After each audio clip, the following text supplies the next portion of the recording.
morning children. How are you all? Fine, right? Unit test भी हो गया हमारा, एक चैप्टर से पहले भी हो गया, पोएम आपने याद की होगी. Again and again I am repeating this because you have to memorise this poem, right? उसके बाद हमने चैप्टर नंबर 6 किया था चालू, और आज हम करेंगे चैप्टर नंबर 6 का पार्ट 3. सो लास्ट टाइम जब हम रिकॉल करते हैं कि लास्ट टाइम जब हमने किया था तो उसके अंदर क्या किया था कि कहड़चंद और हरकचंद ये दोनों के बीच में गाड़ा में सामान रखने के लिए क्या कन्वर्सेशन हुआ था उसके बारे में हमने किया था. पर अभी तक तो ये प्रॉब्लम सॉल्व नहीं हुआ है, क्योंकि वो दोनों के बीच में डिस्कशन चालू ही है कि उसने उसकी बुराइयां सुनाई कि भाई आप जब हम आपकी दुकान पे आते हैं और आपको कुछ भी पैसों की ज़रूरत होती है, नाणा भी यानी मनी क्राइसिस होते हैं, तब हम आपके पास आते हैं, तब आप किस तरह से हमारे साथ बिहेव करते हैं, और आज जब आपको ज़रूरत पड़ी तब आप कितना रिक्वेस्टिंग वे में हमको बता रहे हो कि आप अपनी रेलगाड़ी में मेरा सामान लेके जाओ. और यहाँ तक हमने किया था, अब हम आगे करेंगे कि आगे ये दोनों के बीच में क्या डिस्कशन होता. पर कभी जब कहड़चंद ने बोला कि हम आते हैं तो आप हमको जब यहाँ पर नीचे उतार देते हो, तब उसने हरकचंद ने क्या जवाब दिया? कहड़चंद भाई उधारे तो आखी आदमी दे देगी, पर वक्त सर चोपड़ा चोखा करवा जोड़ी ने कि आपकी बात सही है कि आपको मुझे पैसे देने चाहिए, पर उसके पीछे भी एक रीज़न है. क्या रीज़न है? कि उधार में तुम्हें आपको अपनी पूरी दुकान दे दे, पर वक्त सर यानी टाइमली जो है आपको अपना अकाउंट क्लियर करने आना चाहिए. यानी जब आपने उधार लिया है तो आपको उसके पैसे वापस लौटाने भी आना चाहिए. आप लोग एक बार लेके जाते हो और उसके बाद वो दर बदर जो है पैसे का अमाउंट और इंटरेस्ट बढ़ता जाता है, पर देने का कोई नाम लेते नहीं हो. इसलिए उन्होंने कहा कि अगर आपको उधार में चाहिए तो मैं आपको पूरी दुकान भी दे दूँ, और टाइम बिंग जो है वो आपको अकाउंट क्लियर करने आना चाहिए.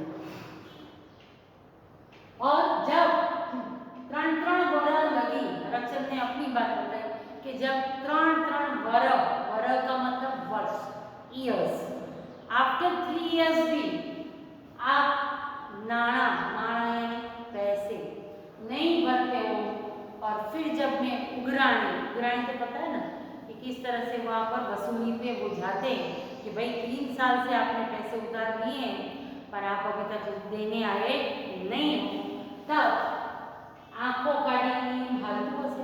और जब हम ऐसे हरकचंद ने बोला कि पैसे देने जब आते हैं 3 साल के बाद बैलेंस लेने आते हैं तो हमारे सामने आंखें निकालते हैं.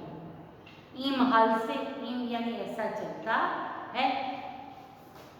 અમારે આગળ પેટ છે ને, આ સાંભળીને કહળચંદે મનમાં ગાંઠ વાળી કે વાણીઓ આજ માંડ ગાય ચડ્યો છે.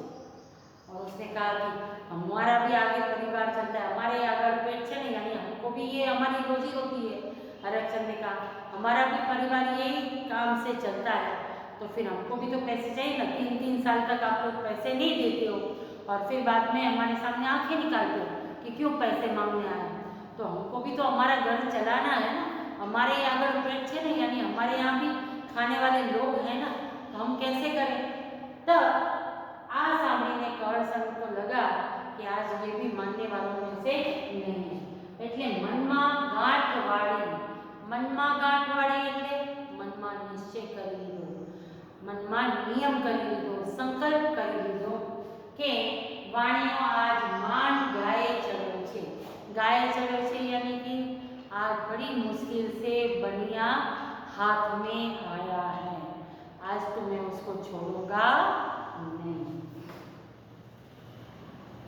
ઈંટેલ હમણાં ગામ વાટીને ધુવાડે રહી ગયો છે, ગામમાં કોઈની શરમ ડરતો નથી. આજ એને ઘોડે દાડે તારા ન બતાવું તો મારું નામ कहड़चंद नहीं.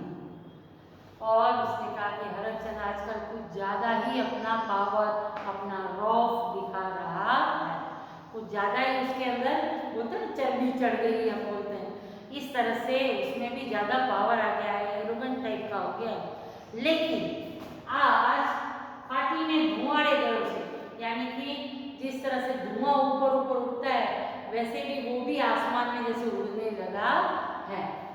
गांव में कोई भी शर्म रखतो नहीं, गांव में कोई भी हो उनकी कोई शर्म नहीं रखता है, साफ मना कर देता है। आज इन्हें यानी उसको, आज उनको मैं दौड़े दिए तारा न बताओ, दौड़े दिए यानी कि आज दिन में तारे ना गिनवाओ तो मेरा नाम भी करसम नहीं। दौड़ा दिवसे तारा बतावायो, सबक आपो, सबक सिखलाओ। किसी को सबक सिखाना हो तो उसको क्या बोलते हैं, दौड़े दिवसे तारा दिखाड़वा। गाड़ा डुकड़ो आवी, डुकड़ो यानी कि नजदीक। अंडरलाइन ये सब करते जाना, मैं जो जो हार्ड वर्ड्स बता रही हूँ। गाड़ा यानी बैलगाड़ी, डुकड़ो, डुकड़ो यानी नजीक। आवी ने हरचंद वाणियो, गाड़ा में कोथड़ो नाखवा जाए छे। हरचंद भी इतना ढीठ था, उसको लगा ये बातें करने से कुछ भी होगा नहीं, इससे अच्छा तो ये मैंने सिर पे रखा है, कब से उसके पीछे पीछे जा रहा हूँ, डिस्कशन करते जा रहा हूँ, इससे अच्छा तो सिर पे से उठाओ और सीधा बैलगाड़ी के अंदर डालो। गाड़ा ने डुकड़ो आ गयो यानी नजदीक आ गया, तब उसने कोथड़ो नाखवा, जैसे ही वो अपनी बोली डालने गया क्या तो बड़दो ने डचकारो करीने कड़ संगे गाड़ो हाथी मूक्यो। डचकारो करीने यानी आवाज करती ना गाय भैंस को चलाने के लिए, तो ऐसे डचकारा किया और फिर उसने गाड़ू हाथी मूकी, भगा दिया। मोरिया गाड़ू ने बाएं हरचंद से, मोरिया यानी आगड़, मोर, मोर का मतलब यहाँ पर होता है आगड़, आगड़ गाड़ू ने पाछड़ बिचारा हरचंद से। वाहे यानी पीछे, पीछे जो है हरचंद से। बजार सोसरवा थईने छे गामनी भागोड़े आव्या। बाजार सोसरवा, सोसरवा यानी कि मार्केट को पार करके आगे आगे बैलगाड़ी कड़सन की और पीछे पीछे हाथ में लेकर हरचंद भाग रहे हैं।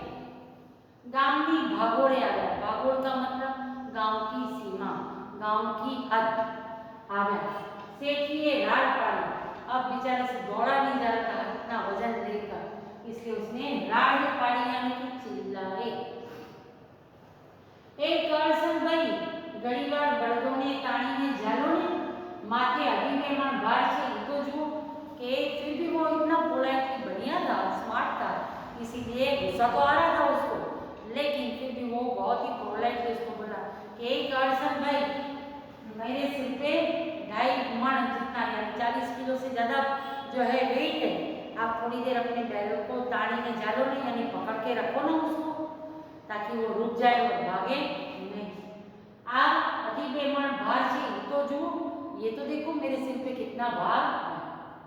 तब करसन ने क्या जवाब दिया, बैल को चलाते चलाते कहा, शू करूं से आ संधिया बळदिया बहु पाणियारा छे। संधिया यानी कि जोड़ी में ये जो बैल है वो बहु यानी बहुत ज्यादा, बहु पाणियारा छे यानी एकदम पाणीदार यानी स्मार्ट है, स्ट्रेंथन करे। घर भणी वहता किया પછી તાણીને જાલ્યા રહેતા નથી। ये मेरे बैल जो है ना वो एकदम स्ट्रॉन्ग है और एकदम पानीदार है और स्मार्ट है, अगर मैं एक बार उसको घर की तरफ इशारा कर देता हूँ तो फिर वो रुकते नहीं है। પછી ये झाल्या रहता नहीं, एम कहता कर संगे गाम बड़ी हार काढ़ू आके निकलो। कितना स्मार्टली कर सिंह ने जवाब दे दिया। अब बैल की ऐसे रस्सियाँ खींचे, लगाम खींचे तो वो रुक सकते हैं, लेकिन उसने कहा कि मेरे बैल इतने स्ट्रॉन्ग है ना कि एक बार उसको घर का रास्ता दिखा दो ना तो फिर वो कभी भी रुकते नहीं, वो आगे बढ़ते ही जाते हैं। गाड़ू हाकी मुक्यू यानी चलने लगे। हरचंद से ढीला पगे और वीला मोड़े। अब हरचंद हेल्पलेस हो गए थे, इसलिए उन्होंने ढीला पगे यानी दौड़ते दौड़ते थक गए थे, तो ऐसे ऐसे करके पैरों को चलाते चलते और वीला मोढ़े, वीला पग यानी पैरों में अभी जान रही नहीं थी, અને વીલું મોઢું यानी दुखी मुंह, उदास मुंह लेकर के इसने मेरा काम नहीं किया तो मैं उदास हो गया।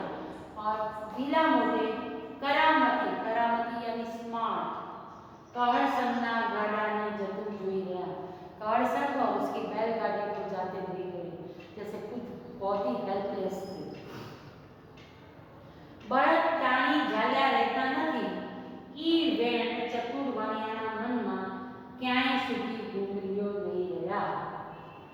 और जो कहर संघ ने कहा था कि मैं कोशिश तो कर रहा हूँ पर मेरे बड़द जो है वो ताण्या जालीने रहता नहीं, यानी खींच के भी उसको पकड़ूं तो वो पकड़ में आते नहीं। ये बात हरकचंद के दिमाग में यूं तीर की तरह चुभ गई कि बैल तो under control of man, man power, वो उसको कुछ भी कर सकता है, लेकिन फिर भी उसने ऐसा जवाब दिया, ये बात उनको समझ में आई नहीं। मतलब लिटरली उनको लग रहा था कि ये जानबूझकर कहर संघ ने आज ऐसा किया है। और ये बात जो है ना, ई वेण, वेण यानी वचन, ये जो बात उन्होंने कही थी ये चतुर वाणियाना मन में बढ़िया था, चालाक था, सब समझ गया कि कहर संघ का आज इंटेंशन क्या है। ये क्या सुधी घूमरियों रहती थी, यानी वो बात उनके दिमाग से जा रही नहीं थी कि किस तरह से मुझे इग्नोर करने के लिए उन्होंने क्या कहा कि मारा बળદ प्राणी ने जाल्या रहता नहीं। और इस तरह से हरकचंद को वहीं पर छोड़कर कहर संघ जो है और वहाँ से चले। और हरकचंद को लगा कि ये सचमुच में मारी साथे डांडाई करी गई है, यानी कि साफ सुथरे शब्दों में मना कर गया है, मारी सामे नेकेटली यानी ना पाड़ी दीदी से। और इस तरह से हरकचंद वहीं पर रह गए और कहर संघ वहाँ से निकल गए। अब हरकचंद वहाँ पर कैसे पहुँचते हैं और फिर हर एक का दिन आता है, हाँ बोलते हैं ना अपना टाइम आएगा, तो इस तरह से अपना टाइम आएगा फिर हरकचंद का भी टाइम आएगा। और इस तरह से हरकचंद का टाइम कब आता है वो हम नेक्स्ट वीडियो में देखेंगे। तब तक अपना टाइम बताओ।